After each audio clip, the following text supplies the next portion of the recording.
오늘 우리에게 주시는 말씀은 시편 127편 1절의 말씀입니다. 여호와께서 집을 세우지 아니하시면 세우는 자의 수고가 헛되며 여호와께서 성을 지키지 아니하시면 파수꾼의 깨어 있음이 헛되도다.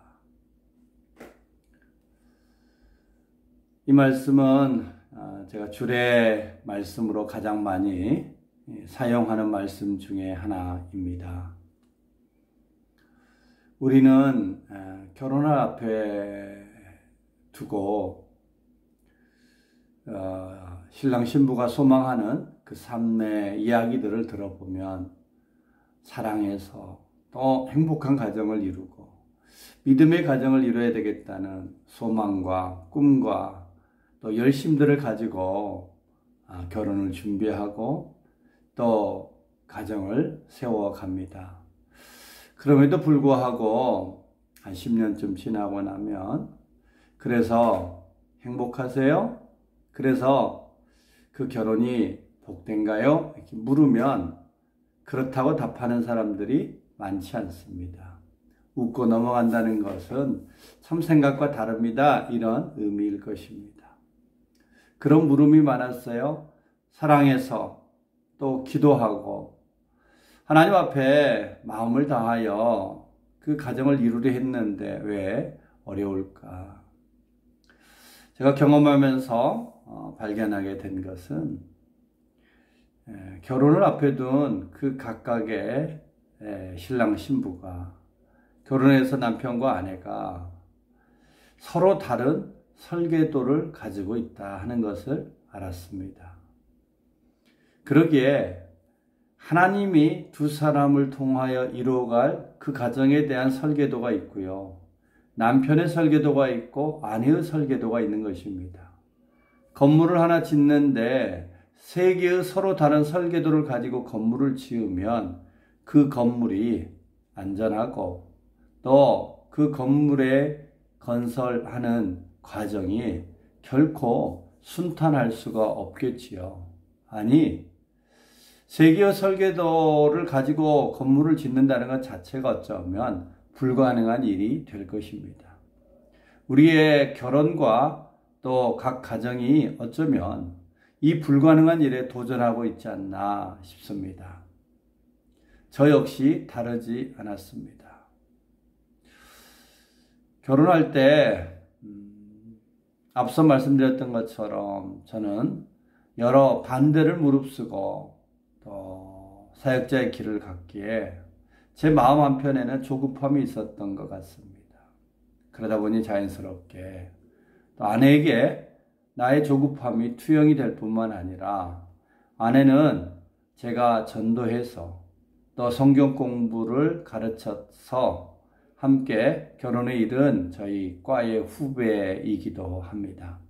그러다 보니 저의 세 개의 설계도가 아니라 나와 당신과 나의 설계도가 아니라 그저 내 설계도가 맞다의 그런 생각이 앞섰던 것 같습니다. 그래서 신혼 초에 여러 가지 환경적인 어려움과 더불어서 아내와 갈등을 하던 가운데 잠을 청했는데 당연히 서로 등 돌리고 잠자리에 누웠는데 하나님이 저에게 세 개의 원으로 표현되어지는 그 그림을 저에게 보여주셨어요. 첫 번째 그림은 동그라미 세 개가 위에서부터 아래로 하나씩 세 개가 한 줄로 되어 있는 동그라미였습니다. 그런데 잠시 후에 그 제일 위에 있던 동그라미 앞에 아래 동그라미 두 개가 나란히 서는 것이었습니다. 그것을 보는데 즉시 저에게 깨달음이 왔습니다. 제가 하나님보다 앞서려고 하진 않았지만 첫 번째 그림처럼 하나님과 아내 사이에 제가 있었고 제가 하나님을 가리고 오히려 저희 하나님을 아내한테 강요하고 있는 것이었구나. 두 번째 바뀌었던 그림을 보면서 아, 이게 맞는 거구나. 하나님 앞에 우리는 나란히 서는 게 맞는 거구나. 그 깨달음을 하나님이 주셨고요. 그때부터 저는 아내의 소리가 들리기 시작했고, 아내를 통하여 하나님이 말씀하시고, 아내에게 나타냈던 그 하나님의 말씀 또 깨닫게 하심들이 비로소 들리게 됐습니다.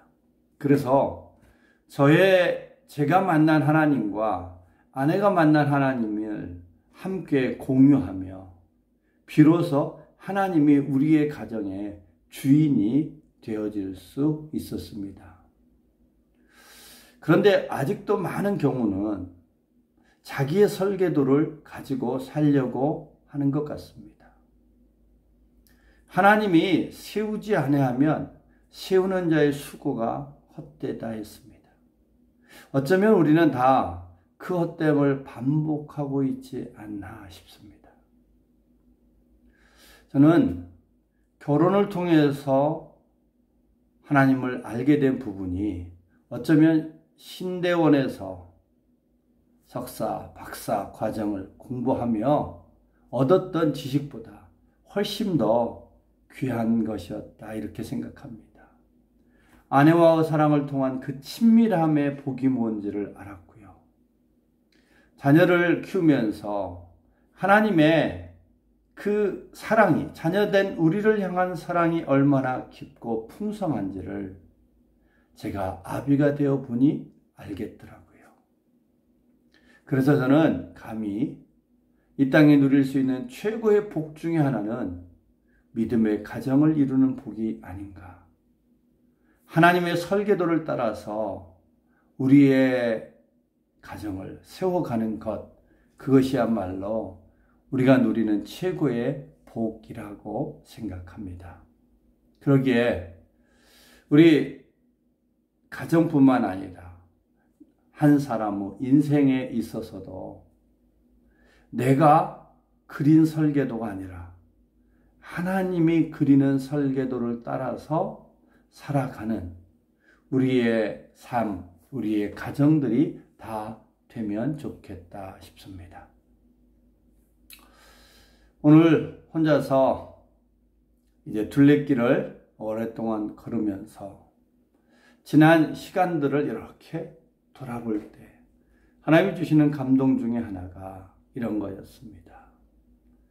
지난 30년 말씀을 전하며 살아왔던 지난 시간, 내가 원하는 삶은 아니었을지라도 한순간도 하나님이 내 곁에서 떠난 적이 없는 삶이었구나, 하나님과 함께하는 삶이었구나, 이런 감동이 있었습니다.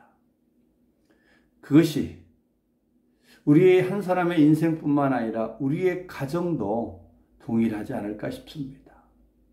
내 설계도가 아니라 하나님이 그려놓은 우리를 향하여 하나님이 세우시려고 하시는 그 가정의 설계도를 따라 가노라면, 그리하여 우리가 원하는 그 무엇은 혹 아쉬움이 되고 부족함이 될지언정 그 모든 것을 채우고 남을 만한 하나님이 함께하는 가정, 하나님이 세우시는 가정, 하나님이 붙드시는 가정, 그것은 곧 하나님의 설계도 앞에 우리가 함께 설 때 우리 모두에게 허락되는 복이 아닐까 싶습니다.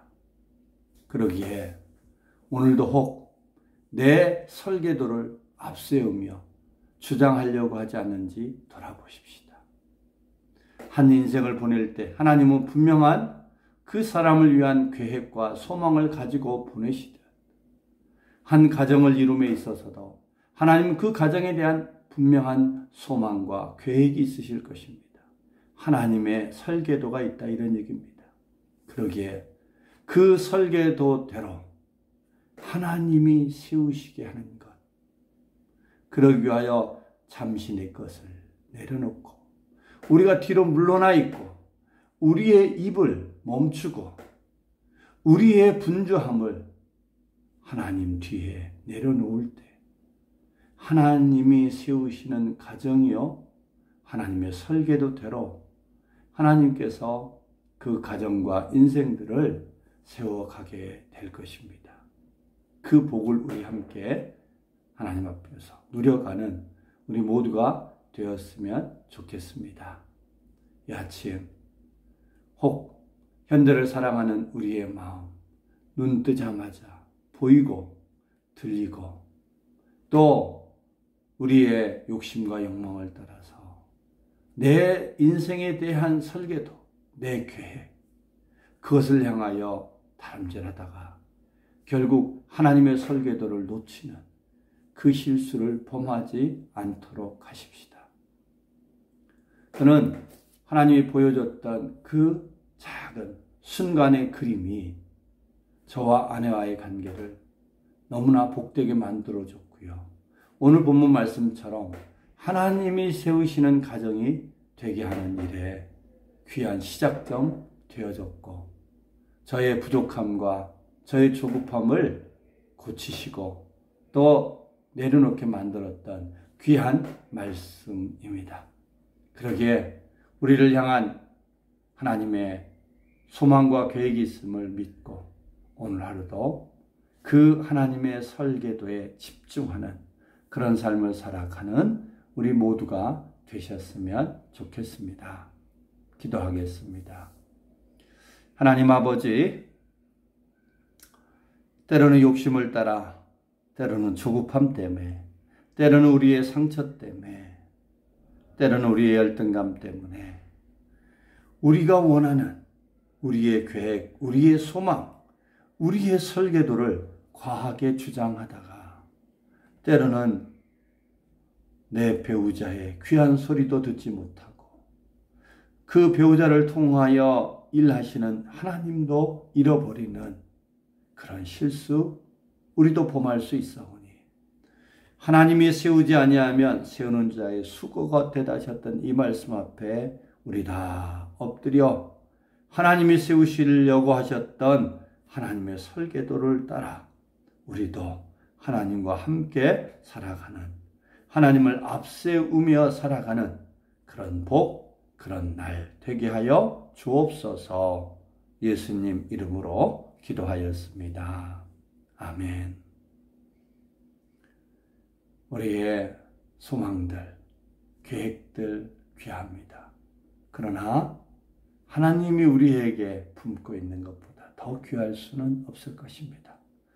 우리의 생각보다, 우리의 지혜보다 더 높고 크신 그 하나님의 설계도와 소망을 따라 살아가는 그런 날 될 수 있도록 우리 하나님 앞에 함께 기도했으면 좋겠습니다.